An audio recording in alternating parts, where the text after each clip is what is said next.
What's going on, everybody? Welcome to episode number 71 of the Sorta Interesting podcast, and welcome back to Monster Month, where we are reviewing monster movies all throughout October and November. But today we are reviewing Pacific Rim, everybody, leading up to our holiday movie reviews in December, where we will be making that Yuletide gay. Myles, thanks for coming out tonight. Could have been anywhere in the world. I love you're here with us. I appreciate that. I am your host. My name's Christian Patam. With my co-host, as always, the underground clown, the man who goes up and down, Myles, darling Myles. Myles, how are you? Did you vote, first of all? I voted. Did you? It doesn't even matter. We're California. It's gonna be blue, anyways. But I have a very important question for you. I was listening to a podcast recently. Okay. They opened up their podcast with this, so I'm gonna copy them and open our podcast with this. You prefer Cool Ranch or nacho cheese Doritos? Like, when you go to the store, those are the only two available. What do you reach for? And let me tell you, if you choose the wrong one, this podcast is over. I'm quitting out of it, but thank God you chose the right one. Oh God. I will tell you who is. Kind of scared, I'll tell you who's wrong. My mother, who goes for Cool Ranch every time. She tried to convert me to Cool Ranch back in the day, packing the lunch, in the brown sack. She used to put Cool Ranch in there every fucking time, and I'm like, this is not gonna work. Okay, I cannot stand Cool. I like Cool Ranch. I appreciate it. I respect it as a pioneer in the chip game. Yeah, as a second option. Absolutely. As a second option, nacho cheese, Cool Ranch. I don't even mind mixing the two at like parties when they fucking just mix both of them in a big bowl. I'm a fan, but just straight Cool Ranch, I've had enough of it. I'm sorry, Mom. She put too many Cool Ranches in my lunches back in the day, and I'm sick of it. But nacho cheese is the right answer. It's not cool, Mom. But have you had the purple ones? The fucking, what is it called? Those are my new favorites. The sweet and spicy one? Oh my God, those are so fucking good. I don't know what the name is. Yeah, I think you nailed it. I think it's sweet and spicy. Bag. If you don't fuck with the sweet and spicy Doritos, get out of here. I don't want you as a fan. Unsubscribe. I don't care. If you don't fuck with those. Oh my God. Also, dude. the spicy nacho. I don't know if you had those, like the super red bags. Those are like pretty new too. Those came out with I've had those yet.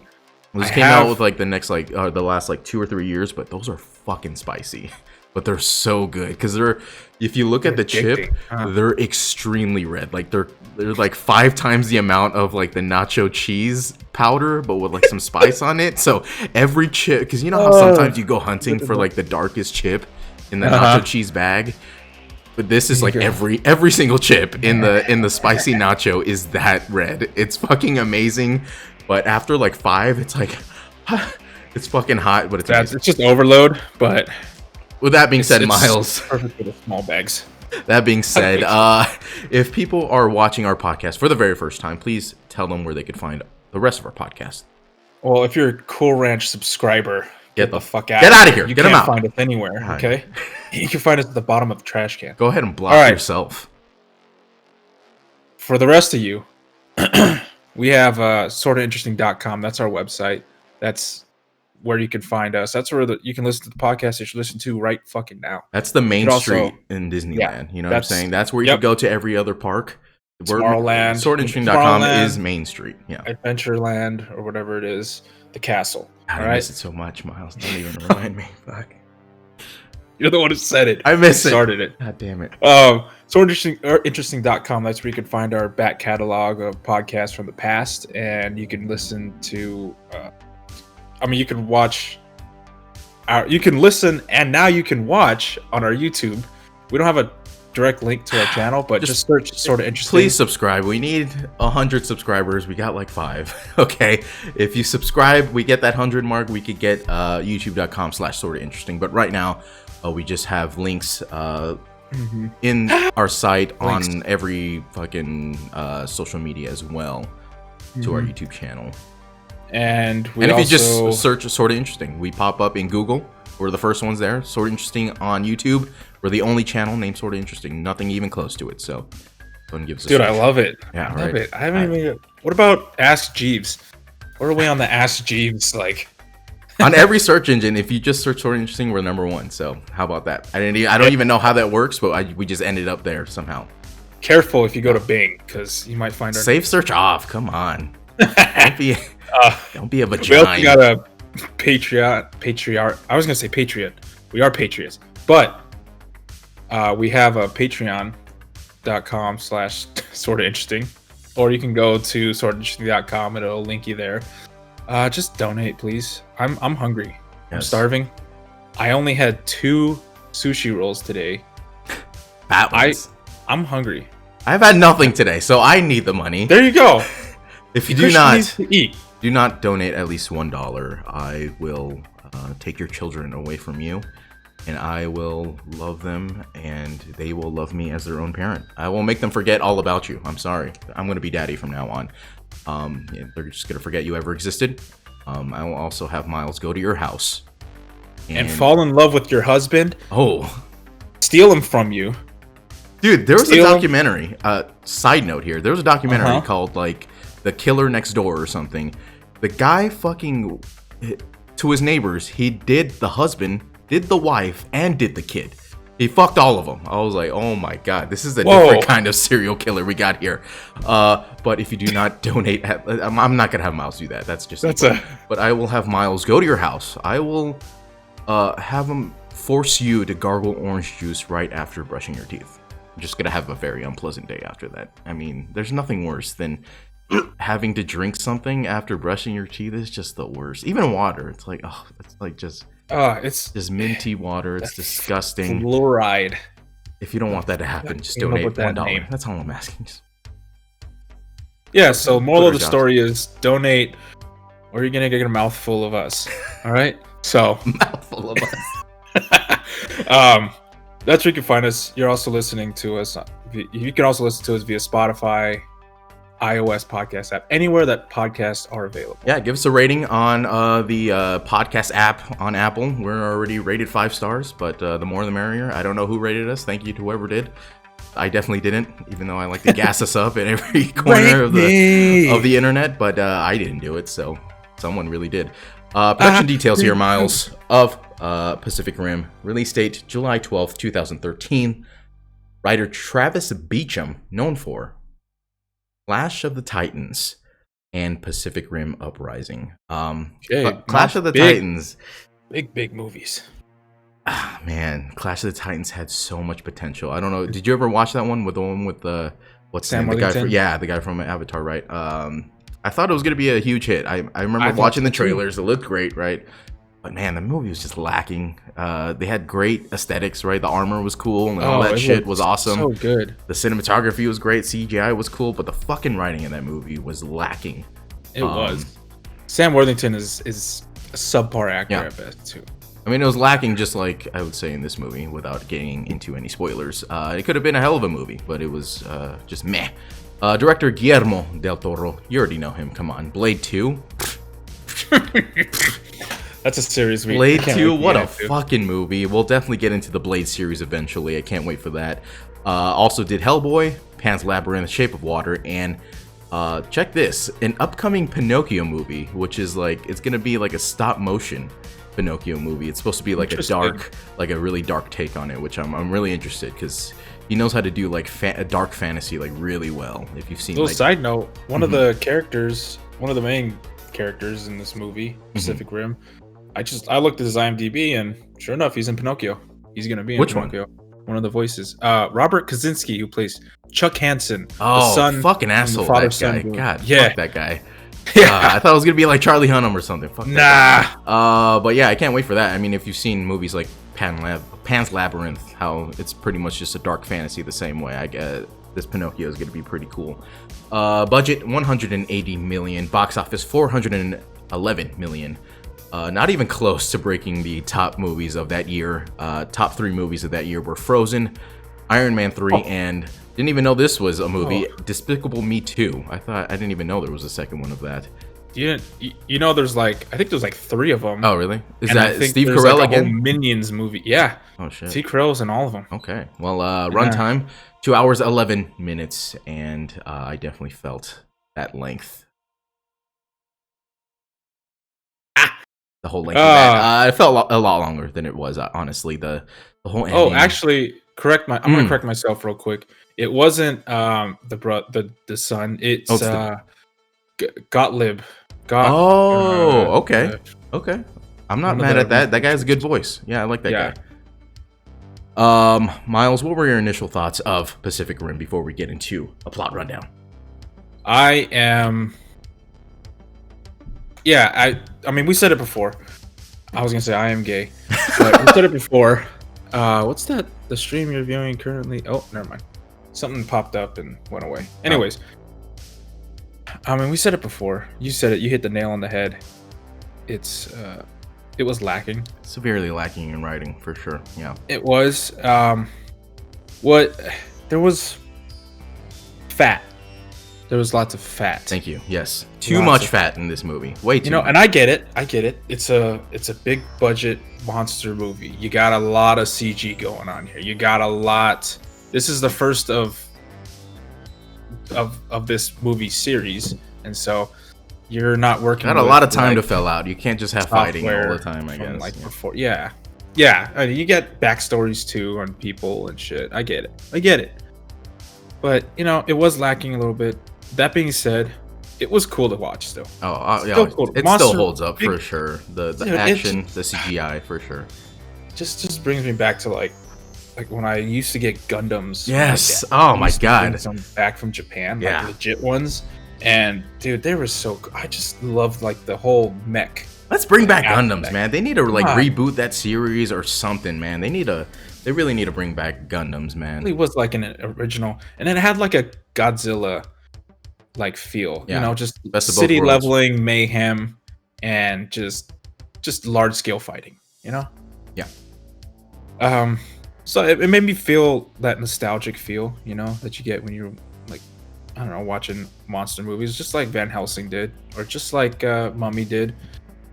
But yeah, it was lacking. It could have been better, but it was okay. Not good, not great. Yeah, I think a lot of people don't like it, but I think people like, you and I, it does bring back that nostalgia of Gundams and old kaiju movies. So I could see why people don't like it, but it's just that nostalgia factor that definitely brings it in for me. But I don't remember if I did watch this movie in the movie theaters. I feel like it's at that time when I was definitely watching a lot of movies in the movie theater, but I don't remember if I watched that. But I definitely remember watching it at home, and I remember being blown away thinking how something like this has never been done on the big screen yet. We've had like Transformers movies, but we haven't had mechs versus monsters movies, which is insane because we've had Power Rangers, right? Megazords fighting massive monsters for decades before this. But to think nobody's ever done it before on the big screen, just bring that one concept to the big screen is just crazy to me. Nobody's ever done it. The first half of this movie, amazing. Fucking loved every second of it. Maybe even the first whole quarter of it, and then the ending came in, and the more in depth they try to go with the science and the background and all this shit of the monsters, that's when it starts to fall apart for me, for sure. Yeah. The more they explain, I'm like, I don't need the explanation. Okay, it's just too much. You're pulling the curtain too much behind. I just want to be fooled like a magician. Don't explain to me how the magic trick is done, because that takes away all the magic. I don't want to see how the sausage is made. Just give me a ready-made sausage in my mouth, please. Oh yeah.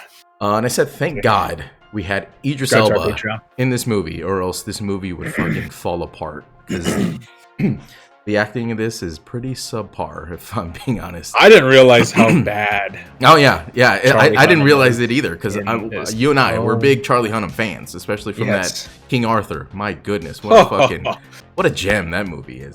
We're eventually. Not a lot of people like that though. I know, nobody liked it. You and I are the only ones who quote that movie.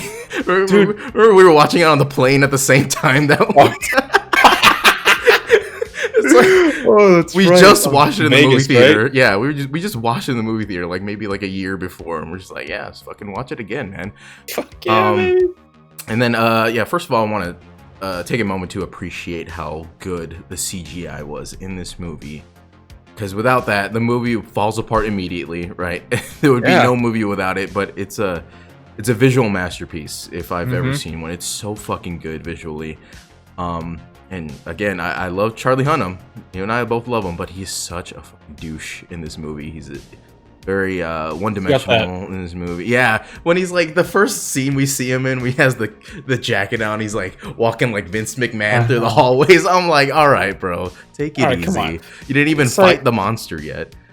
That and like they wore those jackets for like 5 seconds before they nobody saw them. You know, they walked down the hall into their Jaeger. It's not like everybody was like, yeah, they were just by themselves. Holy I'm like, shit, all right, look at those jackets. Take it easy. They're so badass. Also Mako, the character of Mako, the actress, not great either. Her acting, her English, not great. I'm not making fun of her, but it's just not great.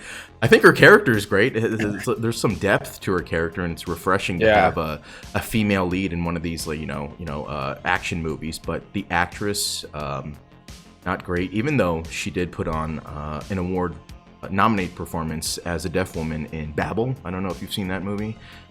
Is that with Brad Pitt? Yeah, that's the one with Brad Pitt and Kate Blanchett. This character Mako, she goes full frontal nudity. By the way, the whole third act, you should go watch it. I watched, penis and everything? I watched it a lot. No, Mako, the lady, she goes full frontal. I watched it a lot as a kid. The whole third act of this movie just totally falls apart after starting so strong. With all the fighting, it was great, and then it just slows down to a halt. And then just throwing things in last minute, all science related, which who gives a fuck about science? I don't care. They start throwing in new weapons and shit that made no sense at all. I just wanted desperately to just strap in and be along for this ride, like the previous monster movies, like Van Helsing, where don't even pay attention to the plot, just strap in and be in for the adventure. But I tried to do that. I tried to strap in, but it's hard when they're constantly shoving this all this science shit right in your face, trying to justify. Make it simple. Just make it simple. Exactly. Yes. Just fighting. I said my last note. I said I don't care how it works. Just do the thing to beat the bad guys. That's all I want. I don't care how you do it. Just fucking do it. I don't need a whole explanation of how you're gonna do it. I want 40 fucking Jaegers fighting 100 kaijus and I just want mayhem. Why did they get rid of all the kaiju or the Jaegers right away? I want to see all the different Jaegers, but unfortunately we didn't. But today Myles will be doing the plot rundown for us. So whenever you're ready, strap in and strap on. I'm trying, but it's hard. Too much science. I don't care. It's like science class. I'm falling asleep with that. Okay, so Pacific Rim 2013 movie opens showing 2 words and their definitions. First one, kaiju. What an opening of this movie, though. Yeah, it's just in like the Matrix green. This is so color, good, yeah. Like text. Kaiju. It's a Japanese word meaning giant beast, and Jaeger, German word meaning hunter. That's so cool. Also, the worst alcohol ever. Oh, that was you on Halloween. Dude, oh my Halloween. God. I lost. That's disgusting. My memory. I would never drink Jaeger. I will tell you this though, Jaeger, cool colors, right? They got like green and orange. Great. And there's an American football team in Europe, based out of Europe, and they're sponsored by Jaeger. So their uniforms are Jaeger uniforms. Like it's like the color with like the logo on it. I'm like, yo, that's such a dope ass uniform. That's really dope. Yeah. I might want a jersey. Orange and green is like a fucking it's a underrated combination of colors, orange and green. It is. Yeah. It is. And black. But that black thrown in there. Yeah. But don't drink what's inside the bottle. It's fucking disgusting. It's poison. Dude, I can smell it right now. It's poison. And it's fucking who likes black licorice? It's fucking gross, man. My dad. In monsters. Oh. God. They still make it though. It's fucking gross. Some people. I mean, ice cold is good. Like if you freeze it, like it's okay, but it was not. No, you had it frozen, or it wasn't. I don't think I've ever had it like that cold. Maybe I don't know. I don't want to test it. I don't want to. And I will tell you, they have some cool like machines. Have you seen those machines where it has the bottles of Jaeger on the top? Right? Those are sick. But I would never drink what's inside of it. I would have it as decoration. I would never drink it. I saw a cooler that had slots for 6 of them to go. Oh, and that is disgusting. God, that cooler better come with like doggy bags for throwing up in. It could be the perfect alcohol if it wasn't for the liquid inside, because it's a great shape. The bottle's great, right? The bottle's great. The font is great. The colors are great. The what is it, like the deer on it, whatever? Yeah, that's deer, dope. The Milwaukee Buck. But whatever's inside is poison. That's why There's a reason why Costco hasn't made a knockoff of it. Oh Right? fuck, you're right. I haven't seen. Oh my god, you're totally right. I guess yeah, I haven't even noticed like- that. There is no Kirkland Under Jaeger, Costco, is there? like, Because what do you even no. call it? You can't even call it Jaeger. Like what is Jaeger? What is Jaeger Kaiju. classified as? call it the kaiju. Because they have Costco whiskey, Costco vodka. But what is Jaeger? I don't know what kind of alcohol Jaeger is. What the fuck is Jaeger? Right? It's just I think this is a something liqueur. we'll save for the end. We'll look that up at the end. Yeah. Okay.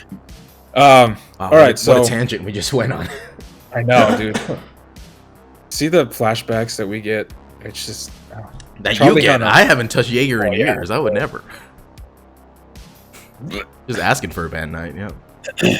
So Charlie Hunnam playing who plays Rayleigh Beckett. who Can we was talk about these our- names for a second? Yeah. Raleigh? I think it's They Raleigh. say it Raleigh. Raleigh. And Raleigh- then Raleigh fucking his Beckett. brother's name is Yancey? Yancey.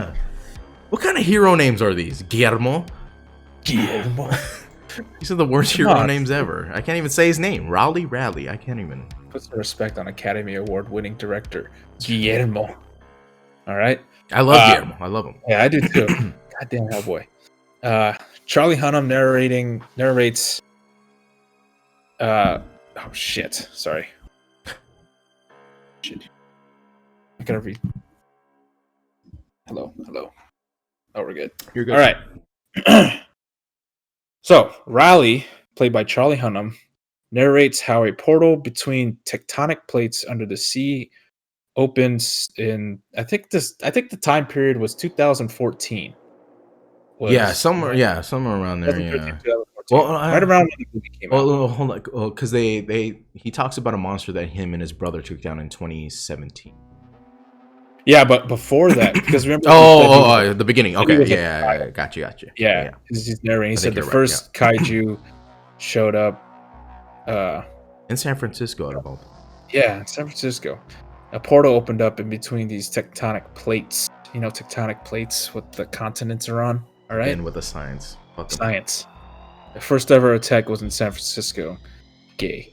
We get a crazy just the shot of just how Oh my massive God, these it's beasts so are good. from the get-go. Like, you think Godzilla, you know? The scale of it. I love how they have the bridge and like cars next to it and the fucking flying jets into it. You could just see the scale of it, and it's fucking amazing. The arm coming Yeah. down and destroying part of the bridge. It's just so massive.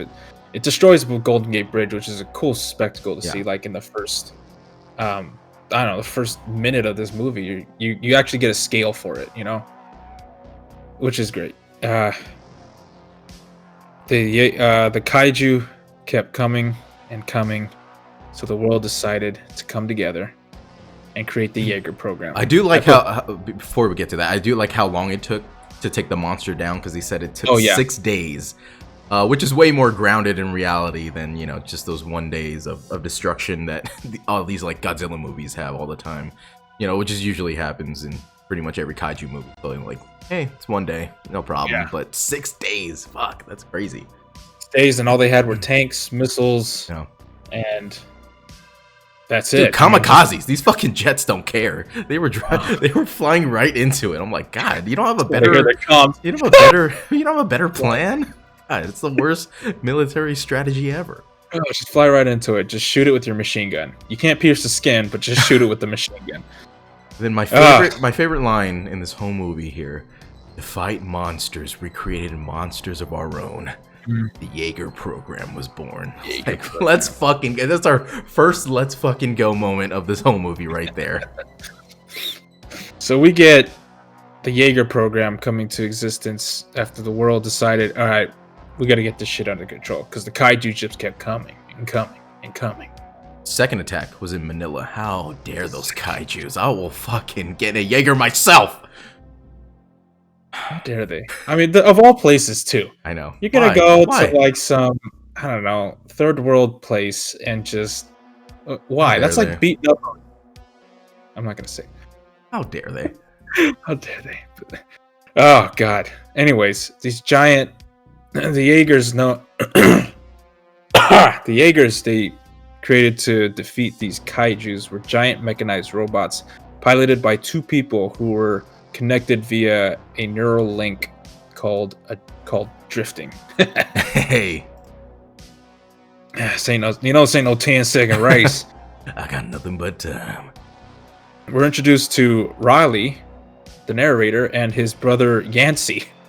Fucking Yancey. You know that guy's actual name in like real life is like Diego. Yeah, Diego. That's his name. Diego. Yeah, in real life. I was like, that's a strange name for a ginger white guy. Diego. Klattenhoff. His last name. Jesus Christ. So strange. So we get Riley and his brother Yancey, who are what is known as drift compatible, meaning they are like their minds can mesh together easily, so that way they can both pilot Jaeger, because it's too much of a load on one mind. And so, hey, share the load. Share the load. So one pilot gets the left hemisphere, the other pilot gets the right hemisphere, which is kind of cool. I like that idea too. Yeah, the idea is the dope. more you think about it, though, it doesn't make sense. Like, how are you in each other's brains? How do you guys move at the same time? But I mean, forget everything you know about that. But what they say is like it links your memories, and so it links your minds and your memories, and so you don't attach to a memory, because as it's somebody's memory is going to be running through your mind. Oh. I like so it. Don't attach. That's cool. And then, so you guys are. I don't know. It's weird. I like the idea. Yeah, I like the idea. I do too. So, and then we get sorry, Riley and his brother Yancey are drift compatible, making it easier to sync up when piloting a Jaeger. If they're not 100% compatible, the Jaeger won't work properly, I guess. Then we get the sick ass mech suit. Oh my god, let's fucking putting that go. shit on. Just stepping on I'm getting a lot of Iron Man vibes. Yeah. When I watch this movie, for multiple reasons, and the mech suit, and then stepping on the platform where it clamps onto his feet. You know, if Comic-Con was still a thing, I would probably try to make one of these suits. You know, I would totally make one of these suits for cosplay. And guess who's gonna be my co-pilot, baby?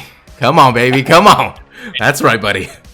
You and I in these mech suits. Oh my god, and the helmet too, dude, with like I don't know what the use is, but like the liquid thing, like going down. I don't know why they have to do that, but it's awesome.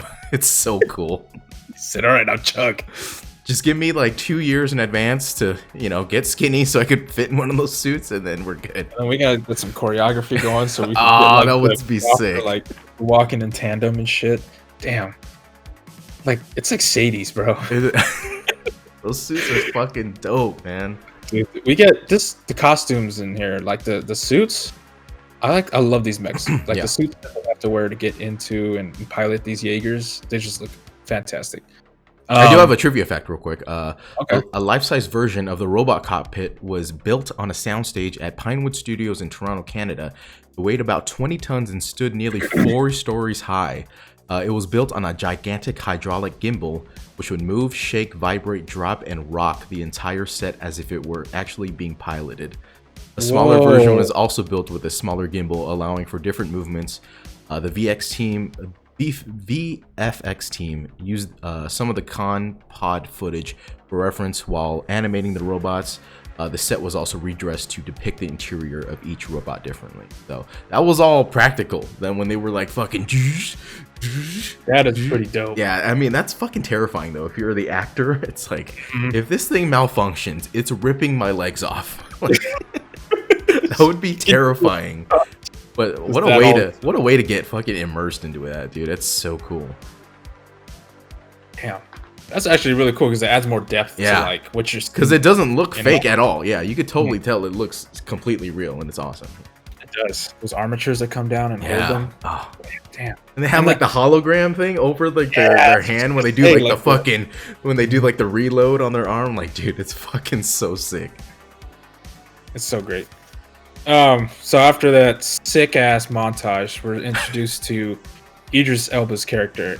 His name Stacker Pentecost. One of the greatest movie names I have ever heard in my life. Stacker Pentecost. If I was in the military and like saw this on a piece of paper with like doing like roll call or whatever, I'd be like, oh motherfucker's a fucking war hero. Okay, this is Rambo or some shit. Stacker Pentecost.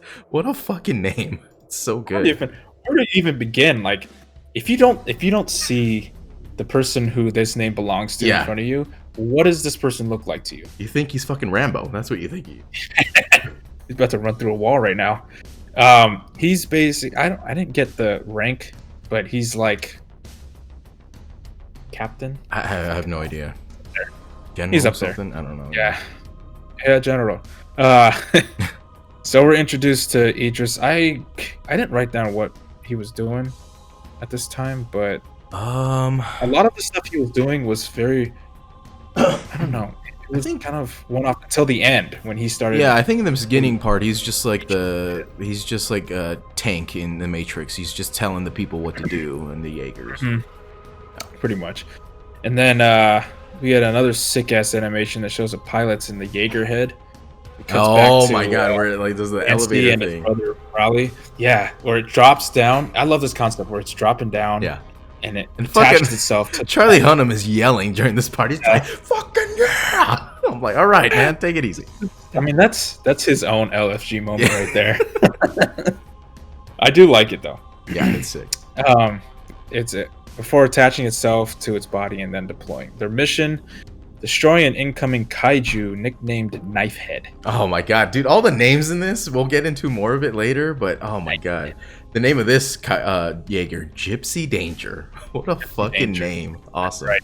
It says it on the back of their flight jackets Yeah. too. Oh, that's dope. That is so dope. I need to get that for my jacket. There you go. There you go. It's the season. 'Tis the seas. I gotta whip out the military jacket. Oh baby. Our first epic fight ensues between Knifehead and Gypsy Danger. It's fucking awesome. This whole fight scene is fucking awesome. It's all these fight scenes are like in the water or like near the water or it's raining. I don't know if rain helps with CG. I think definitely. Yeah, definitely. Because you just cover it up with the rain. Yeah. Oh, yeah. And they're all at night too. So yeah, it's easier to get away with. Yeah, most of the fights are at night. Like 90% of this is at night. Anyways, during this fight, it's not really like memorable, like as far as like how the fight went down, but you gotta look at how the Jaeger works though. Like you get like the amount of effort it fucking takes to just like do one strike, and they have that one specific strike where they both do the fucking Vegeta double axe handle where they both go like this and you can hear all the gears like do and it just fucking smashes on them. Like, oh dude, it's so awesome. The sound design is great with the Jaeger. Yeah, and we realized too that they're connected to the Jaeger, like when the Jaeger's arm gets ripped off. Dude, that stuff I don't understand. Raleigh's because he's controlling the left hemisphere, so the right hemisphere, which controls the left side of the body. I don't know if it's like that here, but we'll just say left hemisphere. So his left arm is rendered useless, and you can see like electricity running through it. It looks like it's shocking you. I don't know how that makes sense. Yeah, that's what I'm like. All right, let's not go too in depth with this because that doesn't really make sense. Like the Matrix, if you die here, you die in the Matrix. No, right? He's yelling in real life, like, God, oh wait, that didn't really hurt that much. That's okay. So basically, there's at the end of this fight, Yancey fucking dies because gets ripped out of the cockpit, and it was like kind of abrupt. You didn't expect it, but you kind of did. You know, somebody had to die here, and he just gets ripped out. You're just like, oh fuck. I mean, is there anything better than hearing Idris Elba yell at the top of his lungs in his native English accent, though? That fucking, that kaiju is still alive! I'm like, yes. He's so fucking good, man. Dead. His yelling voice is a thing of beauty in this movie. It's so good. They never do. They never learn. Of course it's still alive, you fucking idiots. Kaiju is still alive! Gypsy Danger! So with his brother gone, Rayleigh just proceeds to put the team on his fucking back. It takes him, like, I don't know why it's so hard to move that fucking I like that part, though. He's like, it's over here now. Alright, now my good right hand. And he takes, he kills Knifehead. He also has a really good yelling voice, Charlie Hunnam. Yeah, he does. He's like firing the gun. He does not have a good, I don't know, his accent. His normal voice, yeah. He has like a weird, I think he was He was born in I think he was born here, and then he moved to like UK when he was young. So he has like a weird hybrid, like American English accent. Like even his normal It just voice sounds in weird. yeah, it doesn't. It sounds like a weird mix. That's Yeah. probably what it is then. I guess I can't blame him. All right, I'll give you the benefit of that. So Knifehead's dead. Rally and Gypsy make it to shore, where they collapse. Screen fades to black. Dude, seeing the And- size of this Jaeger next to Dude. like normal human beings on the ground, I'm Mhm. like, it's fucking terrifying how big this thing is. I have It's so cool. a thing here. It says that the Jaegers, I think the Striker Jaeger Mhm. is 250 feet tall, 76.2 meters for you foreigners. And that's pretty fucking tall. Yeah, it's You fucking know, that's a massive. 25-story It's like building the right size of a mountain. It's huge. Yeah. Quick trivia fact here. The computer is voiced by Ellen McLean, who also voiced GLaDOS, the AI from Portal, in Portal 2. This is in fact a cameo by GLaDOS, as Guillermo del Toro was such a huge fan of the games, and he approached the game's developers, Valve, who approved. Del Toro said in an interview for the Toronto Sun. It's pretty cool. Wow, that's pretty cool. Yeah, I didn't even make that connection. I didn't really put the AI in here because it's kind of Yeah, it's very secondary, but I thought it was cool that it's That's from cool, yeah. from one of his. There's an favorite AI games, yeah. of the Jaeger in the Jaeger, and it talks to them. So, you know, if you guys ever watch this, then you'll know now. So fade to black. 5 years later, we're at the end of the Jaeger program. There's just been too much controversy, too much funding, too much this and that, and you know, In this all scene, good things shout out to, I don't know if you've seen Halloween Town, but it's a classic. Shout out to Calabar from Halloween Town popping up in this scene. Fucking 20 years later after Halloween Town. As soon as I heard that voice, it was the guy he was talking to on the screen. He was like, "We're shutting it down, General. This is costing too much." I immediately knew that voice. I was like, "Fuck, who is that?" And I saw his fucking smug face. I'm like, Calabar, of course. I don't It's you. even know that. See, that's the things that you get. Just That's old school Disney Channel shit right there. yeah, look at this boy. Phil the future. 5 years later, at the end of the Jaeger program, the world has decided, instead of the Jaeger program, to utilize a seawall.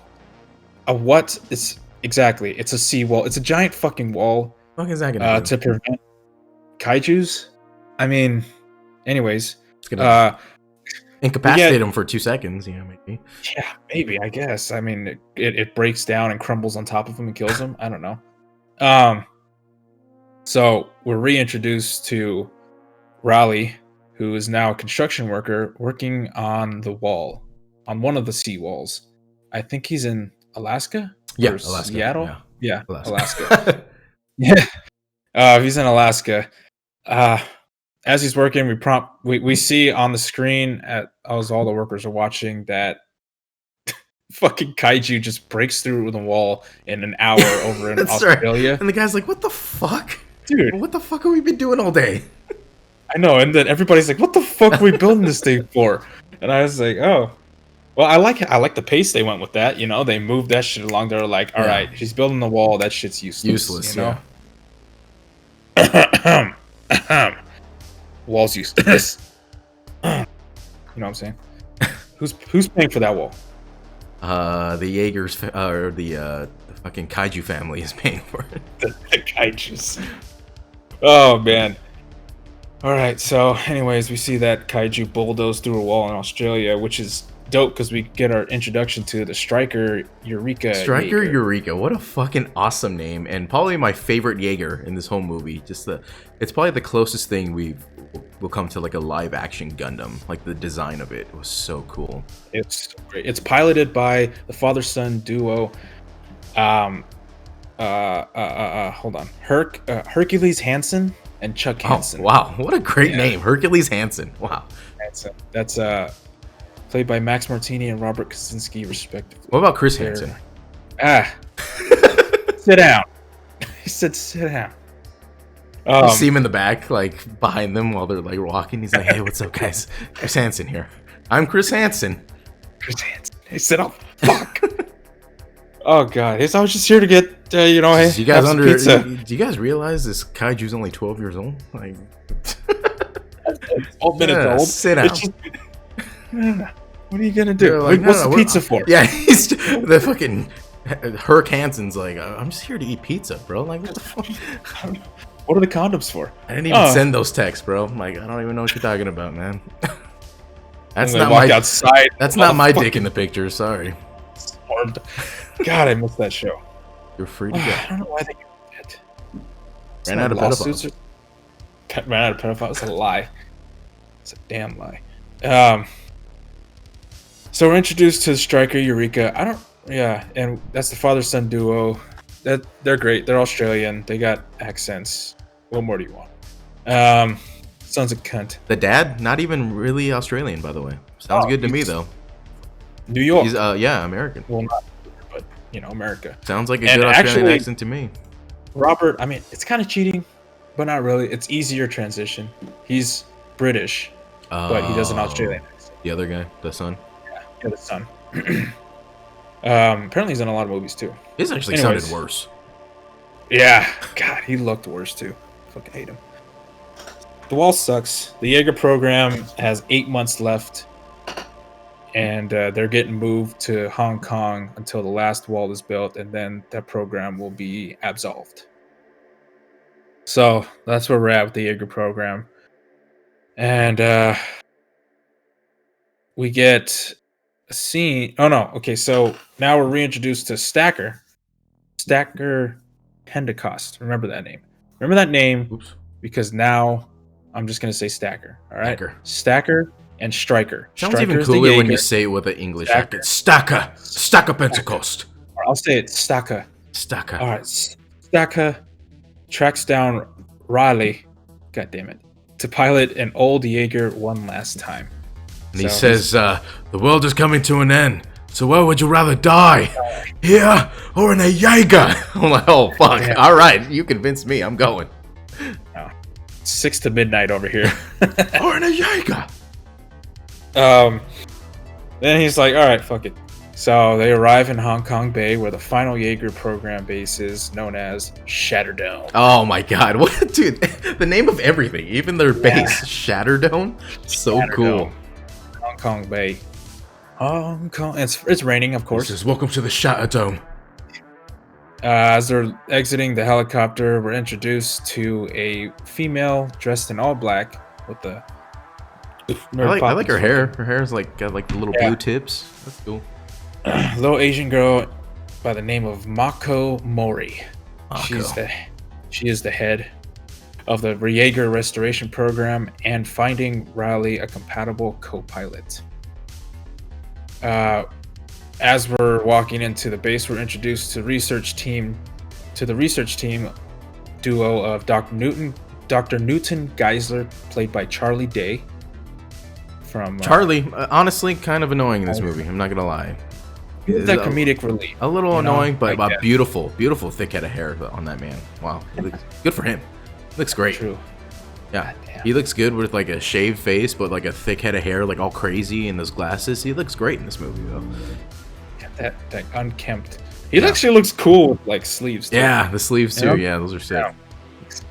Anyways, so we're introduced to the research team duo, Dr. Newton Geisler, played by Charlie Day, and Dr. Herman Gottlieb. I don't know. They say it like 2 different times. Gottlieb. Yeah, it's such a weird last name. Played by Bern Gorman. We call him Herman. Who is he doesn't like. I mean, he's an actor. He was born in Hollywood. Oh, really? He was in Game of Thrones. Right yeah, he was good in Game of Thrones. Yeah, he's in quite a few movies. He's pretty good. He's gonna be in the new Pinocchio movie, like we said. Good English accent. I didn't know he was not English. Right? Fool me. Yeah. We find out that there's only 4 Jaegers that remain in the world. Apparently, we've got an old Mark I, piloted by the Siberian couple. Oh man, they're my favorite, dude. They're so cool. They're so fucking great. Their haircut is so dope. Dude, the dude where his like. He's got, dude, that look. Yeah, I don't know. He's massive, and he's got like a high top, like a blonde high top. Yeah. It's so cool, but it's like black here on the sides. I'm like, yo, this shit is dope. And the chick is like Death by Snoo Snoo. Oh, jeez. It's amazing. And then we have I can't remember the name of the. I know the one from China. That one was the Crimson Typhoon, which was such a sick ass name. Mhm. But the one It's a from Mark IV Crimson Typhoon. the one from piloted by triplets. Yeah, the triplets. Who Asian use triplets. they use like a special like fighting technique. Yeah. The ones from Siberia, they had a cool name too. It was like called like the Cherno something. The Cherno Alpha. Yeah, That's Cherno what it Alpha. is. Fuck, what a cool name too. Yeah, the Cherno Alpha, and we have that's a Mark 1, so it's an old. There's Mark 1, 2, 3, 4, and 5. It looks like shit, a couple, unknown classification, but that's in a different, like, different shit. Anyways, so we have the Cherno Alpha, the Crimson Typhoon, and then we have the Striker Eureka, which is the first and last of the Mark 5s, piloted by the father-son duo that we know as the Hansons. the Hansons. And the last one, actually, so that was 3. The last one is the Mark 3 Gypsy Danger. Gypsy Danger. Piloted by Yancey and Riley. But now Riley is going to be the new pilot, but he doesn't have co-pilot yet. So that's where we got 4 Jaeger's Rain. The plan is to hit the portal. Remember that portal that they're all coming out of? Breach. With a giant... the breach. There you go. The breach. The plan is to hit the breach with a giant fucking bomb. That's, in a sense, that's the plan. Okay? And you know we got a lot of those here on Earth. It's supposed to be a simple plan, but they fucking... What's new Scooby-Doo? You know what I'm saying? It's supposed to be... What's new Scooby-Doo? But they introduce all this goddamn science shit. God damn it, Charlie. Oh, man. By the way, Matt and Diane's, like, little puppy, Apollo, he looks like a lighter Scooby-Doo. Oh, really? Yeah, it's great.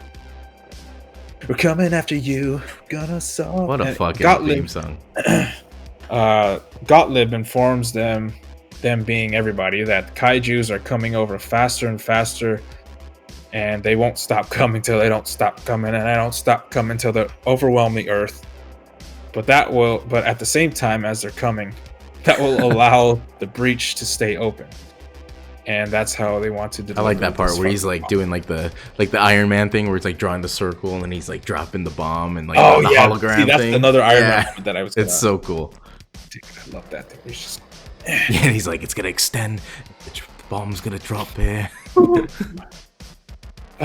god, it's so great. And anyways, it could have been great. This whole... Okay, just keep going. Sorry. Nuke talks about how all kaijus are clones and that he wants to drift with a kaiju brain to see what it sees, or neural link. Yeah, anyways, I use those words here and there, just like, anyways, it's the same thing. Neuralink drift, they're gonna meld minds, and that he wants to drift with kaiju brain to see what it sees and to gather information on how to better destroy them. Which is not a bad idea, I guess. Yeah, it's a good idea. Yeah. Behind enemy lines, yeah. We learned that Mako is really good at killing simulated kaijus, but Stryker won't allow her to pilot a real one. Something fishy's going on there, and we'll Stacker. find out later. Stacker. God damn it, dude. See? Stacker. You could just call him Idris if you want. Okay, I'll say Idris. Or Charles Minor. Yeah, why would a professional... It's gonna be metal. Mako wants Raleigh's cook. Dude, yeah. She will definitely be touching herself to Charlie's abs in this, because Charlie is shredded. Dude, in King Arthur, we're definitely gonna do a Guy Ritchie review. Oh my god, dude. Imagine we could do that. We could do fucking Sherlock Holmes. Oh. Dude, we're gonna just nut all over the cinematography. Guy Ritchie. Oh man, that's gonna be fun. Dude, but a side note, I heard he does a lot of like the reason why he looks so like lean and ripped, like his upper body looks really BJJ good. guy, right? Well, that, and he does almost exclusively body weight exercises. So pull-ups, push-ups, variations, air squats, pistol squats, shit like that. I fucking hate pistol laterals, squats. Everything, dude. Dude, if I could do a pistol squat in my life, it's complete. But I don't want to work to get to that point. Anyways, I can barely balance to put on my fucking shoes. I gotta like every time I gotta fucking hold the wall. oh, okay. So Mako wants Raleigh's cook. The Australian fuck is a cunt. I wrote that there. Yeah, I So said this fucking Chuck guy's a little cocksucker is what I put here in my notes. He could have gone to hell. He's a little fucker. And yada yada yada. A bunch of fat. We're at the we arrive at the candidate trials for Riley's new co-pilot. It's just basically a bunch of people lined up to fight Riley with a fucking stick. Riley or Mako is not impressed, and Riley calls her out. Mako obliges after Idris gives her the go ahead, like he's her boss. Yes, he wants Mako. Mako kicks his ass, and he wants Mako as his co-pilot now. But Idris ain't having it again, and so again, something fishy is going on. You know, he's denying this love, and I don't like it. He's blocking Riley's cock. Yeah, I put Idris as a cuck. So he's also, yeah, and this is where we see that he. I think this is the second time we see it. But I wrote it for the first time. What a weirdo! He's just carrying a little girl's shoe around, just like with him at all times. He's probably smelling it during his private reflection period. He's just fucking in his bunk with this little shoe. Sorry, sir. So we get our first look at his little Altoid tin with his name on it. Yes. It says Stacker Pentecost on it. Dude, what if you open it and he just had like those Altoid sours from back in the day? Those fucking orange ones? Son. Boy. It's not even medicine, it's just like those candies. Man, dude, we're throwing like 3 of those in your mouth, and then it's so good. It would just hurt. You had a cut, you're done. So we get a look at this Altoid tin that he pulls a little pill from and puts in his mouth. Dude, no water? Disgusting. Oh, he must be a pro. Yeah. We don't know what it's for, but he has to take it every so often. This time, though, he takes it after a nosebleed. So something's fishy there. Wait, there's fish all around. He just does this with every finger. It's like, all right, man, you just need one finger to check blood. Don't need all fingers. That's when he's just, oh fuck. everybody move out of the way. God. Okay, so we're cut to Newt as he's building his own neural bridge machine because he wouldn't get the okay to get the funding or get the neural bridge machine. So he built one out of trash, which he should have just done in the first place instead of making a big fuss. And he drifts with the kaiju brain, or partial kaiju brain that's been preserved in a sense. And it works, I think. Or you think. It just cuts away. Idris comes to his senses and decides to make Mako his co-pilot. I don't know what changed. Maybe the nosebleed. We don't know. There's a little gap there. The moment is interrupted to hear that what Newt discovered after drifting with the kaiju brain. Apparently, the beasts are being ordered to come to Earth by these colonizers that look a lot like the that like area, or like the where the colonizers were in their world. Looked a lot like inside that in the ship in Independence Day. Oh, yeah. Mm-hmm. Colonizers themselves, who are the people that send out the kaijus. That CGI was a little rough. Yeah, when they showed it was like a little weird. They looked like those aliens. Apparently the beasts are being ordered to come to Earth. They've been to Earth before, but millions of years ago, and they were known as what we know today as dinosaurs. I don't know about that. Yes. I don't even remember that part. Yeah, maybe I just wiped that from my memory. Yeah. And he said that but he says that the atmosphere wasn't conducive enough, so they waited. And now they're coming back in waves to finish the job and take over the planet. He says we terraformed the planet by producing all this CO2 and shit and destroying certain things and whatnot. Anyways, now they're coming back in waves to finish the job, take over the planet. Idris wants Newt to drift again. Yeah, he's like, I can't do it again. This dude, his eyes all bloodshot. Yeah. He's got blood running from his nose, and he's like smoking a cigarette or something. He's like, oh shit.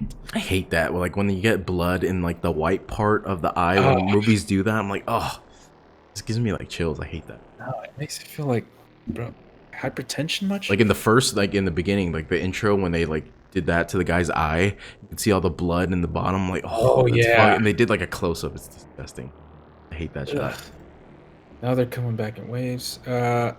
We get a glimpse into what happens when pilots are out of alignment and begin to chase memories as Mako and Raleigh are doing their neural link. Dude, wearing the black suits this time, which are pretty dope. But I like the white ones better because all the detail from like the white ones are all gone when it's just black. You know, you can't see like the arm stuff and all the lines. It's just all black. I mean, it looks cool, but the white ones are still superior. I said here that the white suit, and I don't know why I said it earlier. The white suit reminds me of like the Galahorn. Dude, it is exactly like that same color scheme. Like it looks like a Titan from Destiny for sure. I said in this situation, white is right. Just for this suit, that's it. Just for this suit, that's it. Oh god, there we go. That's it. We're done. You did it. Thanks. You ruined us. But he says the atmosphere wasn't conducive. Oh no, wait, I already fixed that. I already said that. We get a glimpse. Mako. She's chasing one of her old. She's going down the rabbit hole. She's going down a rabbit hole. She's out of alignment. She's about to blow the fucking base up. She pulls out the plasma cannon, but they stop her, and she comes to. Then we cut to Newt. He's looking for a man by the name of Hannibal Chow. A great name. Another one. Hannibal Chow, played by the incomparable Ron fucking Perlman. Ron Perlman was such a strange cameo. I mean, I should have expected it because it's Guillermo. Right. Yeah, exactly. Yeah. But I'm all for it, especially with his dope ass fucking butterfly knife that he has, that gold one. I'm like, hell yeah, dude, let's go. You know, I love me the butterfly knives, Myles. You know, I know. Oh, I know. You know, he says so. He gets his name Hannibal Chow from his favorite show and his second favorite Asian restaurant. That's awesome. He's the head of the kaiju black market who go in after the kaijus have been killed, and they harvest all of everything to sell. Everything down to the cuticles they have and the parasites and all this shit. Parasites were cool. CGI, like those little monster things. Whoa, that looks really good. Yeah, they were CGI. Those little like monster things. Yeah, those look good CGI. Looks like damn. I put Ron Perlman in that silky voice. Yeah, gold tip shoes. What a fucking outfit. Yeah, dude. Yeah, his outfit was like a red and black outfit with like gold shoes. Amazing. It was like red and black, and then he had the glasses with like the side thing right there, you know. Yeah, like just bottom, like silver teeth. Yeah. Yeah. Bro, he looks sick. I'm not gonna lie. I think he had hooped earrings too. Damn. I love Ron Perlman. Back at base, Raleigh and the cheeky cunt Beckett fight. It was a reunion too. Sons of Anarchy reunion with Charlie Hunnam and Ron Perlman. Oh, that's right. Yeah. I totally forgot until I watched, until I read the trivia. I was like, oh yeah, I forgot they were in that show together. Yeah, if you guys don't know that movie or that show, it's fine. Okay. So we're back at base. Raleigh and the cheeky cunt Beckett get into a fist fight. Dude, Raleigh just mops the floor with this kid. With that BJJ at the end. Oh my god, dude. He just... And just like that, Mako is not a pilot anymore. So that was short-lived. Then we're finally shown Mako's memory that she was chasing while she was drifting with Raleigh. We're shown Mako's memory and that she was basically orphaned in a kaiju attack when she was a baby or when she was a child, and the kaiju that came and saved her and killed the Jaeger, or the Jaeger that came and saved her that killed the kaiju, was piloted by none other than Idris, who looks the exact fucking same, and that's supposed to be like what, 20 years earlier. That was like 20 years ago. Jesus. But that scene Got the took same fucking stash, same forever. That's slow mo, It and they're just did. cutting back and forth from the kid to Idris, and they're just like staring at each other for like 15 Smiling. minutes. I'm like, hurry up, dude. It got a little too long. It was Yeah, like it was way too long. That it was scene. long. It was just too long to be uncomfortable. You know. Yeah, You're like, that's a little kid, Idris. What are you doing? come on. It's Why do you pick still her up and have go. her shoe? That's a little weird. Oh, just sniffing it. It's like he's like Crispin Glover from Charlie's Angels. It's so good. Creepy thin man. Oh, he's so creepy good thin in man. that. Such a great Oh. character. Holy shit. Remember So- he gives a piece to Drew Barrymore so they can both smell it, and Drew Barrymore's like, okay. She's smelling her own hair. Oh no, he rips off his hair and he gives it to her, and he rips her hair so they can smell each other's hair. Oh my god. I Ridiculous. completely forgot about that shit. Oh, Oh, I'm getting all sweaty. Charlie's Angels in review. We're coming. Great movie. Newt tells Hannibal. Wait. All right. Sorry. So we see that Idris is basically Mako's stepdad. And what are you doing, stepfather? Yeah, it is a little weird. Huh? Oh god. It's basically her daddy. That's what I put. Jesus. Oh god. Now we've got 2 category 4 kaijus coming through the Well, first he said, bridge. 1, don't ever touch me again. Oh, 2, that's right. don't ever touch me again. And then he's like, at the end, he was like, she's not going to be a pilot or something. And he says, he's like, yeah. I want to hear you say it. He just like puts his ear up. It's so good. I will never disrespect you again, sir. He's like, or else it's a seppuku wait for Hey. you. Yeah, sorry, I forgot about that shit. I didn't write down a lot of his lines, but I should have. My favorite. We got. It's my favorite part about this movie. We got 2 category 4 kaijus coming through the portal. If you don't know anything, Like a category hurricane. 1, 2, 3, 4, 5. 4 it's is like a fucking hurricane. big. All right. Yeah, hurricane season was over. Jaegers are sent out to intercept all 4 Jaegers are sent out to intercept in. It's called the Miracle Mile, which is like Yeah. the bay off of Hong Kong. Not the shops yeah. in Vegas, right? Oh, I yeah. I was confused. Visually, this scene was so fucking cool. Where like all the did. helicopters are dropping the Jaegers off in the ocean. It was so good. That shit looks so, and they're all just I don't know. They just look so dope, dude. Yeah. Like they couldn't run out there themselves, but it's fine. I like how they brought them out with the helicopters. So Newt tells Hannibal about his plan to drift with the kaiju brain and the hopes he'll help. I don't know. We keep going back and forth. I wish they would just stay with one. Just show the With fighting. Newt. I don't care about Show the the Newt science. and then show the fight. Yeah. Okay. Don't keep jumping back and forth because now It's I a gotta break in come up action with, every time they I cut gotta back to come the up with science. words like that bridge into it. Like, okay, well now we're jumping back to this. Now we're going Yep. to come on. All right. Newt tells Hannibal about his plan to trip the kaiju brain and hopes he'll help. And then we cut back to now we're back in the water. We get an intense battle between 3 Jaegers and 2 kaijus. The 3 Jaegers are the Mark 1 Alpha freaking Serbian Chernobyl one. Cherno and, Alpha. Cherno Alpha, Crimson Tide, and Roll Strika. Yeah, and the Cherno Alpha guys, when they're in their mech, they get like the targeting system thing that drops over their eyes. I'm like, dude, that is so fucking sick, man. It looks so dope. Reminds me of like, I think the Destiny. You know, Hunter? Yeah, it's like a hunter hell? mask. Yeah, it just Yeah. covers the eyes. You can see like a little red dot. It's so cool. It's like one of those old. It's a Mark 1, so everything Yeah. in there looks old school. but Even nice. the robot looks fucking, or the Jaeger looks so like shitty Yeah. and old, but like the moves it does is dope. big ass head and Yeah. shit.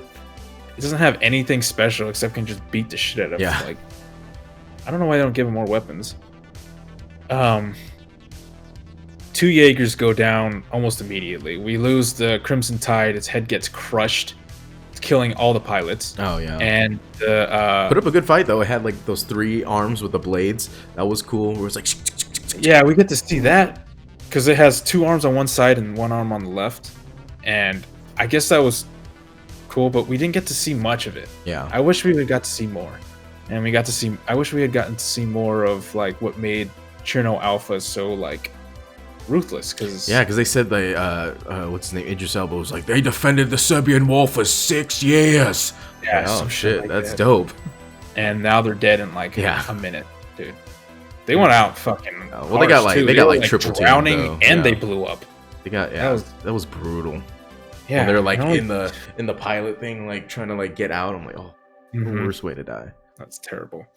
2 Gorgers go down with the 3rd one ready to kill. The striker comes in now and is ready to kill one of the kaijus, but not before the other kaiju launches a giant EMP-like wave across the coastline, knocking out all electrical power and cutting off all digital comms. So now Striker is left out in the water with no power and no way to communicate with base. Basically, everybody's dead in the water, or so you think. There's still 1 Jaeger left that's completely analog, meaning it wasn't affected. That's complete bullshit, by the way, because it's nuclear. Right? Have they not seen Back to the Future? That's what the fucking DeLorean runs off of, and he says this sucker's electrical. All right, listen to Doc Brown. If it's analog, that means you literally have to fucking pick up the fucking legs and move. It's still electrical. Like freaking Jim Carrey in his Ventura. I'm just a rhino. Oh god. They don't know what analog means. Okay. However, there's still 1 Jaeger, power nuclear. That's Gypsy time. All right. Oh, let's go, dude. This is our second let's fucking go moment. Gypsy Danger arriving with the fucking Stone Cold Steve Austin glass breaking in the background. This whole fight right here is arguably the best part about this whole movie, especially when they fight in the city. The only Jaeger still standing besides Gypsy is the powerless striker, piloted by father-son duo. They're about to get pounced on after shooting flares at this motherfucker like you're gonna do something. Yeah, what the fuck? That was useless. They're about to get pounced on, and then not before Gypsy steps in and intercepts. Gypsy quickly disarms the kaiju of the EMP device he used to render all electronics powerless. Oh, that's what he threw, huh? He ripped it out and he threw it away. Oh, I was wondering what that was. Okay. Then we get a sick fight here. Fuck he tackles, or he picks up, the kaiju picks up Gypsy and tosses him, and then we get that silent where he's flying through the air and then it crashes into like the it does like that superhero landing. Yeah. And this fight, it's mainly just like fist fighting, which I don't get. I wish there was more weapons. But we don't get that till later. We'll get that in a second, but we get that fucking elbow rocket when he's just like fucking like, I was like, oh dude, when you're calling out the moves like it's fucking Dragon Ball Z, I'm fucking all in. I love calling out moves. Dude, I know, I have that right here. We've got all the stops here. We've got elbow rocket, cargo container slap. Oh yeah, with full Nelson and body throws. All right, we get all the dude. He's like just holding the fucking kaiju like this. I don't know what that does, but okay. And I don't know if it's just me, but I feel like when they're throwing them, they're just gently falling down. Yeah, I mean, especially when there's a part where he throws them, but it's in the water. I'm like, why? Well, that's not gonna do anything. You're just playing with a child at that point. You're allowing him to get back up. Yeah. Like, you gotta rear naked choke this motherfucker, dude. Dude, imagine having 2 BJJ specialists in that as a pilot. Fuck, they just fucking lock him up. Damn, that would just be so breaking sick, limbs dude. And shit. Oh my god, that would be awesome. Holy shit, dude, that'd be crazy. Just arm bars all day, but they don't tap, so it just rips them off all the time. Oh god.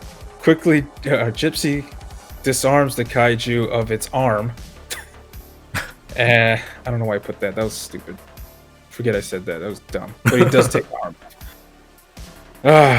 And Gypsy ends up getting the victory via plasma cannons to the fucking body, dude. The most let's fucking go moment right here. It gave me fucking chills. That empty the clip, empty the clip, and he's just like, it's the fucking greatest line in the whole movie. Empty the clip. don't eat your words there, kid. All right, don't eat your words. It's true. Yeah. All right. That was dope. And then we get this we get that scene where he finally learns to double tap, and he's like, Oh wait, yeah. there might still be a pulse. I forgot about They that both- scene. They just and you can see the whole carcass, like He's like, the chest cavity. guess he's dead. Oops. A little cheesy, but I'm into it. Yeah, I hate that. The acting right there was terrible. Yeah, it was really bad. Meanwhile, Newt's paranoid that the kaijus are looking for him as he's hiding in a bunker. Oh, I forgot about that. Yeah. After he got thrown out by Hannibal. Hannibal was like, the kaiju's looking for you, you idiot. Yeah. You're drifting with a kaiju. It's a two-way street. Mm-hmm.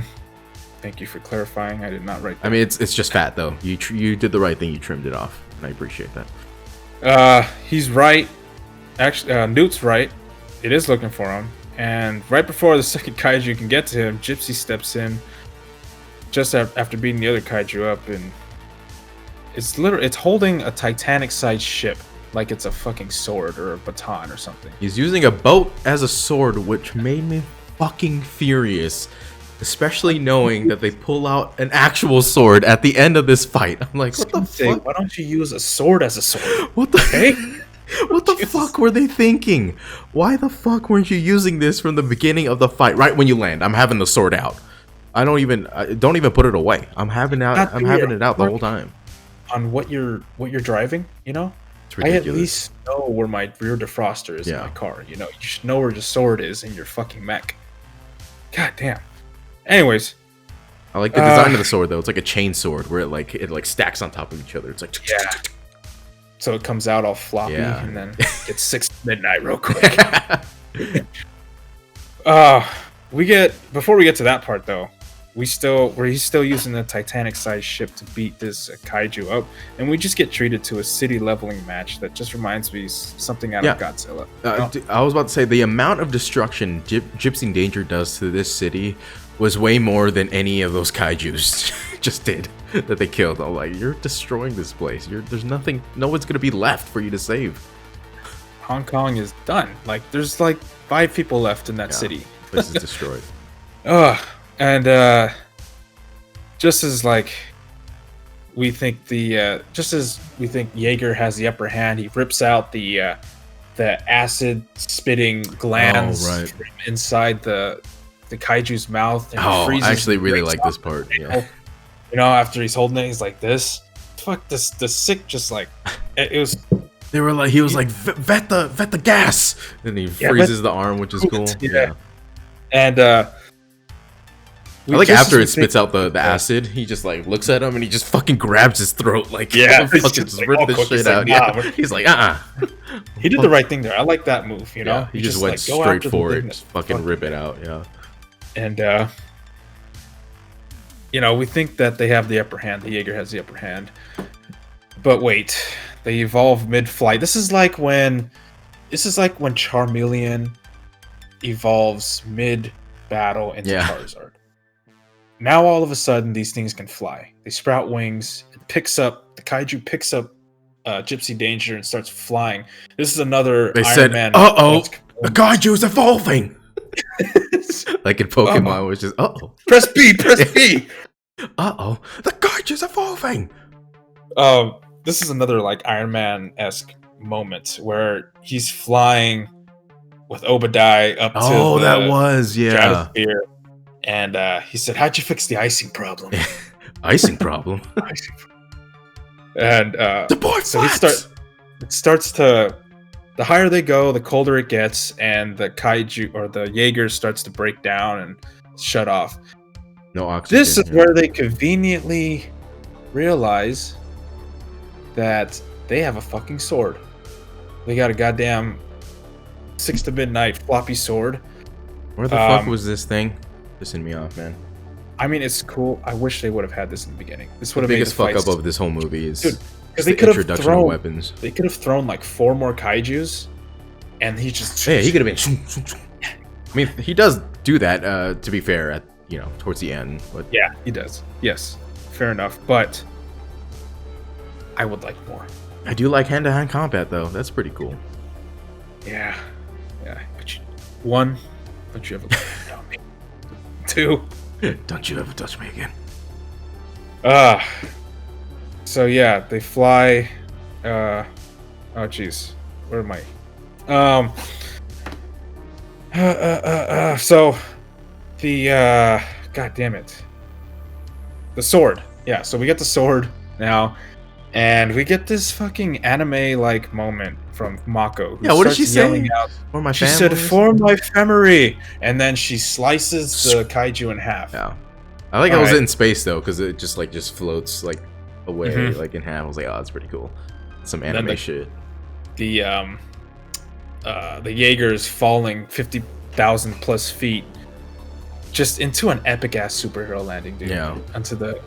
How about this advice from Idris Elba? He was just like, just ball up and just fall. Like that's the best chance you have. Like, oh my god, you just your little freaking chest thruster at like the last moment to push you up just enough and slow you down just enough. They did it too early. If they did it like closer to the ground, they would have been fine. But they did it too early.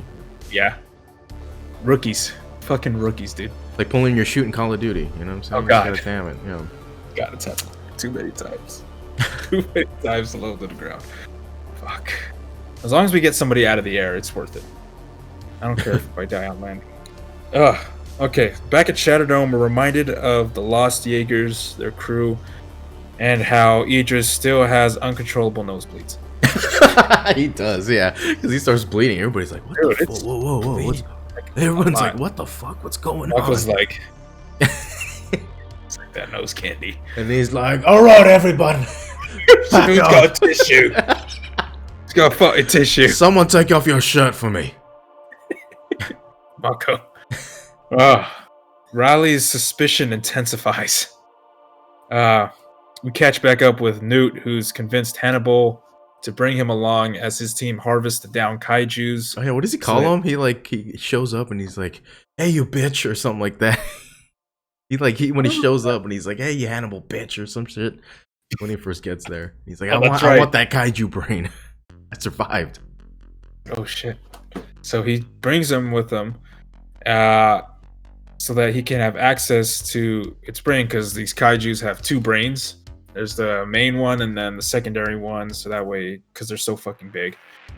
When they arrive at the site, it turns out the excavation team discover that the second brain is damaged. But the kaiju itself that's dead is pregnant, and out pops a little baby kaiju, as if it wasn't frightening enough, you know. Out pops a baby kaiju, but as quickly as it pops out, it's dead via umbilical cord strangulation, which is a real thing. Brutal, yeah. Real thing that babies can die from.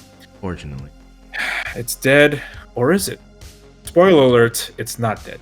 Okay, because it eats Hannibal, like straight up, like K from fucking. It's like, eat me. This I put here. Ron Perlman getting eaten was a Samuel Jackson in Deep Blue Sea moment. I was not expecting that when I first watched this. It's like, oh shit. Yeah. One of the greatest deaths ever, by the way. Samuel Jackson, Deep Blue Sea. Go watch it. Spoilers, sorry, but it's the greatest. You just spoiled. It's all good though. It's not dead. It eats Hannibal and then it dies for real, or does it? Yes, it does. Okay, we're good. It's dead. Now he can fucking probe its asshole or whatever he's gonna do. We're informed by Idris that he's been poisoned via radiation from the first Jaegers. They had to put him together so quickly. He said that there was just no safety. There's no safety protocol, you know? Gotta get these fucking things out there. You gotta fight, yeah. Who cares? Yeah, the kaiju's leveling the city, bro. Ah, man. And so the pills that he takes from that little Altoid tin is to curb the radiation. Almost like Iron Man's little thing. Oh, yeah. His arc reactor stops those slivers from... Come on. Parallels here. Newt and Gottlieb... God. They tag team the neural load when they bridge with the baby kaiju's brain. It makes it easier on them and they can handle the load together. Dude, they were shooting loads at the end of that. Did you see them both? They were like, both of them. I was like, oh, nice. Nut, she keeps sucking. She keeps sucking. Especially what's his name? Gottlieb. He was like, oh, yes. It's that freaking, oh man, from Home Alone when he's just,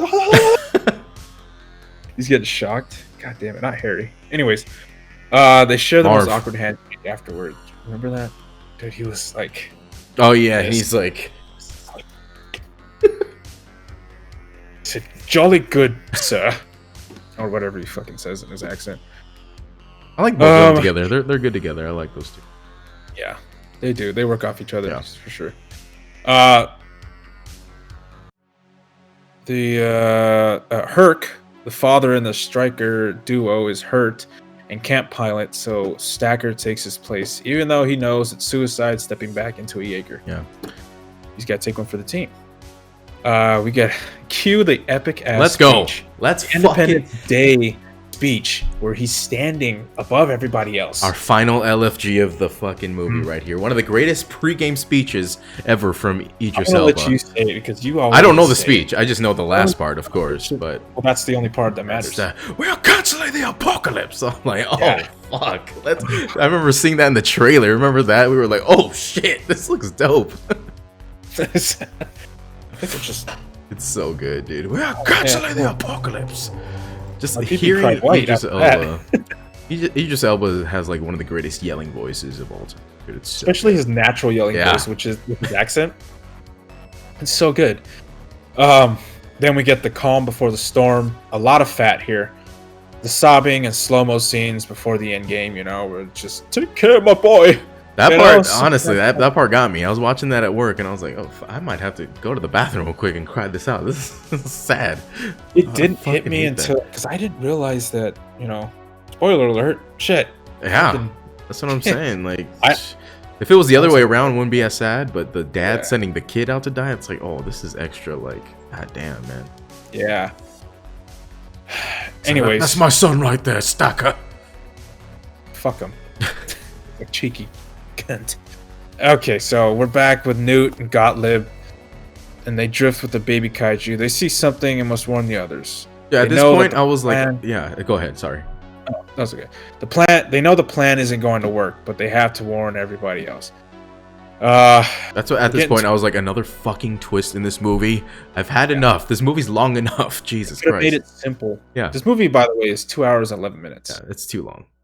Could have cut like a lot of this end part for sure.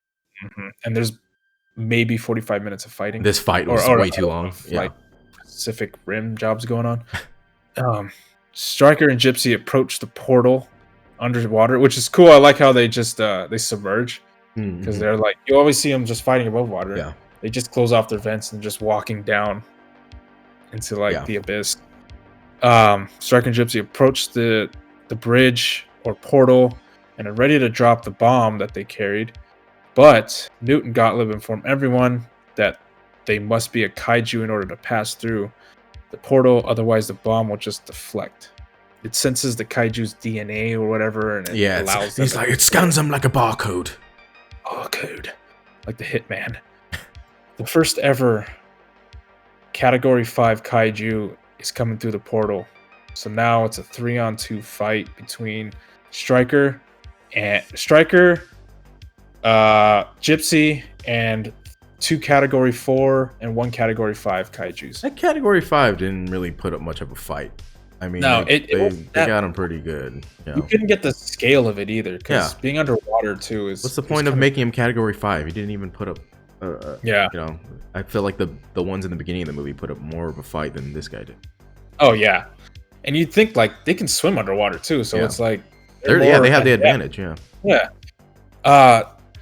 Gypsy takes care of one of the Category 4s in such cool fashion. Yes. It loses its arm, but it has swords on both arms. So it takes one. It says, "It's coming for you." So good, dude. They just hold the sword like this. Yeah. So fucking cool. They just slices it all the way through. What a great scene. Reminds me of like Avengers when he just like slices through the side of shit. But or like Matrix Reloaded, where Morpheus puts the the sword in the side of the Escalade, and it just slices all the way through. Right. Yeah, and it just flips over, and he just fucking turns around and blasts it till it blows up. Fuck, Matrix in review, boy, it's coming. Watch out for that. That new one too. Oh, that's right. See, that's why I'm waiting for a lot of these. Like Blade, I'm waiting till like Blade comes out so we could do all of them before Blade, and then Matrix also gotta wait for that to come out so we can do all the Matrixes. That would be fun. God, dude, I can't wait. I can't wait. Oh god, I can't wait. So Gypsy takes care of one of the category 4s, leaving a category 4 and 5 left. The 2 remaining kaijus converge on Stryker because apparently they know that it's trying to do something bad. I think they see the bomb. Yeah, the bomb's like at their feet. Yeah. Oh, they know. Anyways, I don't know what they know what a bomb is. But... What a bomb is. Yeah, they're like, oh, a present. The 2 remaining kaijus converge on Stryker. They're unable to release the bomb because, of course, a malfunction after they were getting fucked up occurred, so now they must detonate manually. And this is when I found out that the boy dies. Yeah. Stryker detonate their payload, killing not only Stacker, Idris, and the boy. What's his name? Hansen. Something. Chuck Hansen. Fucking yeah. They kill one of the kaijus. And we get this cool shot when the bomb detonates. Oh yeah, that was awesome. Pushed away. We see like fish flapping in the ground, and then I like the Jaeger like kind of looks up. He's like, "What the fuck?" And then like all the water just like comes in behind them. It was really cool. I don't know how accurate that would be. Like, how can you possibly get all that water like away? But I don't know. I feel like it. I don't know. I feel like it would be. That's a lot of fucking power. Maybe a lot faster than that, but yeah, because it took a while for that water to come back. Yeah, I don't know. I don't even want to begin to know the fuck if that's even possible, because that just means it's a lot of shit dying. Ugh. So Stryker detonate the payload, killing kaijus, and paving a way for Gypsy to drop into the portal with the last kaiju in order to detonate their nuclear reactor and collapse the portal. I do like how they just speed this part up though. They have the dead kaiju and they see that kaiju in front of them. They're like, "Fuck it, we're just gonna we're just gonna bulldoze this shit into there." It was awesome. I loved how they just tackled the category 5 kaiju into the portal, and then it just sticks its fucking knife into the ribs. Or just like the chest thing too, where it fucking burns a hole through it. Awesome. Yeah. I heard the Iron Man. Yeah. And fucking sound effects. That's what I want to see. I want to see more like use the different weapons around. Yeah, the chest thing, that's awesome. Yeah. Oh yeah, so the Stryker had these chest rockets. That was awesome. Yeah, the one they're just like and then you can only use that like once though. Yeah. Because you saw them loading it in. Shit took like an hour. Killing the kaijus, paving way for Gypsy to drop in the portal with the last kaiju in order to detonate the nuclear reactor and collapse the portal. Mako and Riley eject and detonate the bomb, causing the bridge to collapse. They did it. Those crazy sons of bitches did it. Mako and Riley finna fuck. Weird. That ending was weird when they're like, "Hey guys," and they're just like staring at each other, about to make out. I was like, okay, let's just fucking. They should have just ended it like Apollo 13, just like make sure they got out in the ocean. Okay, cool. Mm-hmm. I thought the ending was pretty cool watching it again, but let's hurry the fuck up. You know what I'm saying? This movie is too long. The whole ending was too long. Oh yeah, I forgot. Yeah. After initial credits, like when they do like the introducing, like a mid-credits scene. Mid-credits scene, yeah. We're treated to Hannibal cutting his way out of the baby kaiju that ate him. His concern. His concern. Where's my fucking shoe? I'd be mad too. That looks like a really cool shoe. All gold, yeah. It's expensive. Custom made. Yeah, Trinidad James. All right. That's it. That's all I got for this movie. Should we rank this before we get into some final thoughts here? So I had a hard time thinking about this one. Let's give it a number. What's up? We're just giving it Are we putting it in line with all the So other yeah, monsters? so currently we're ranking all the monster movies for our monster month. So right now we got The Mummy first place, second place Van Helsing, third place The Mummy Returns. Right now I'm debating if it's better or worse than Mummy Returns. I don't know. That's what I'm thinking too right now. I want to say it's worse than Mummy Returns, but that's just me being a fucking just having a hard on for The Mummy Returns, you know, that whole series. But I'd say visually way better than Mummy Returns, but man, the writing needs help. Pacific Rim, you know. Mm-hmm.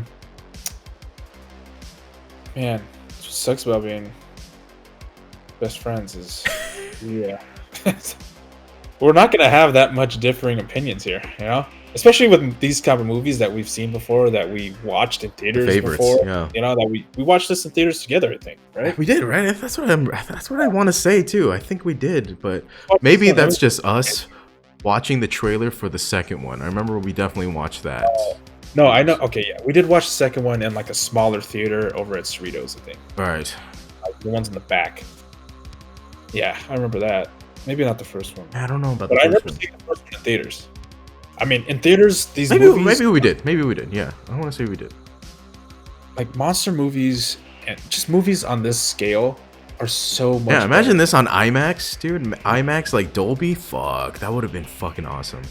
Yeah, that's why, you know... This might have if you're been gonna watch before the Dolby Transformers, theaters, yeah. you don't need to, but, I mean, if you're going to, like, if it comes out in theaters, that's where you want to watch a big Michael Bay-esque movie, or, you know, something to that effect. Yeah, MCU, definitely. Oh my god. Oh, yeah. Oh, yeah. Let's get into some final thoughts here. I guess I'll go first. You've been talking a lot. Overall, I thought the plot in the movie was pretty cool, but the science stuff, and it does make sense, the science stuff, when they start to describe it, but I still think it's just adding more fat to the movie that we don't need. All we need really is just the bare bones. All we need is Jaegers fighting kaijus, and we need Idris Elba. That's all we need. That's literally all I need for this movie to be entertaining. The acting definitely needed some work as well. Again, I'm a huge fan of Charlie Hunnam, of course. Loved him in Sons of Anarchy. Loved him in King Arthur. But he's just so one-dimensional in this. If he's not yelling, then his lines sound like shit. Like, it just sounds like he's just reading like off a script, you know. But overall, yeah. I was entertained by just the sheer spectacle of everything. You know, visually, it's a masterpiece. And I'm kind of a simpleton when it comes to that. If the movie looks good, then I'm entertained. I don't even care about the plot. I don't care about the acting. If it looks cool, I'm in. You know. I got you. No, I'm there with you.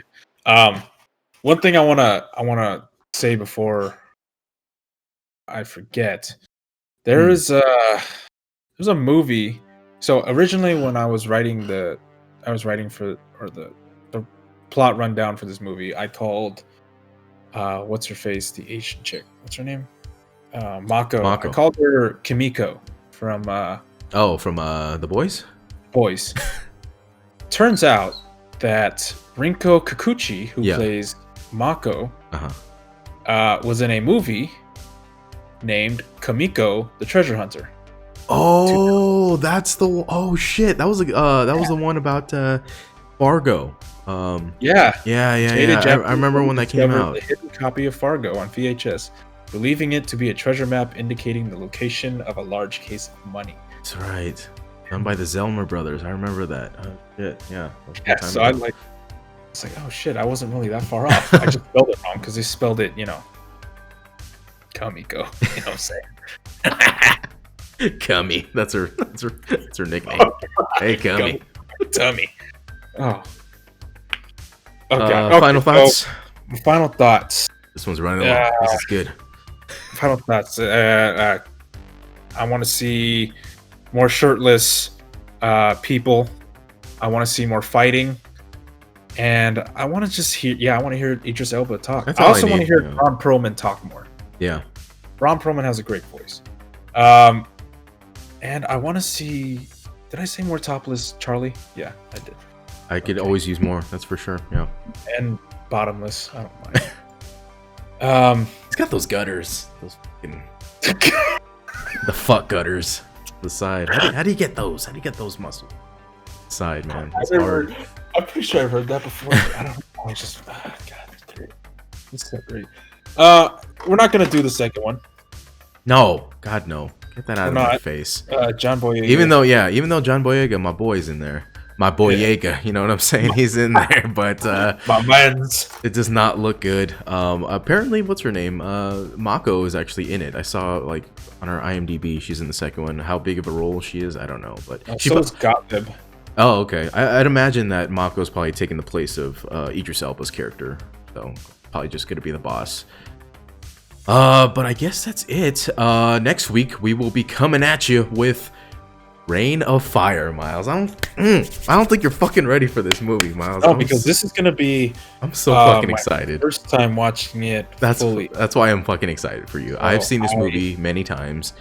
Childhood favorite of mine. Fucking, you got Christian Bale and Matthew McConaughey in one movie, and Gerard Butler. Are you fucking kidding me? Oh man, I can't wait for that. Dragons, aren't they? Yeah, exactly. That's why it's a monster movie, baby. Myles, give us the plugs before we go off for today. SortaInteresting.com, that you can find this podcast you listen to, our catalog podcasts from the past. Patreon link, patreon.com/sortainteresting, that you can donate at the $1 level. That's all it takes. And we can start making new content, extra content. We can start talking about our girth, our length of our poops, of course. I don't know, anything, dude. What kind of candy we like. I don't know what kind of candy we want to. You get a taste of it at the beginning of this podcast, talking about chips. You know what I'm saying? That could be a whole podcast right there, talking about our favorite chips and ranking them. Dude. If they just give to us at the $1 level. Great idea, dude. Oh, that's all it takes, $1. We could talk about chips for an hour. Oh, wait, what were we going to look up? I forgot. What about Jaeger? Oh, Jaeger uniforms, maybe? That's what I wanted to look up.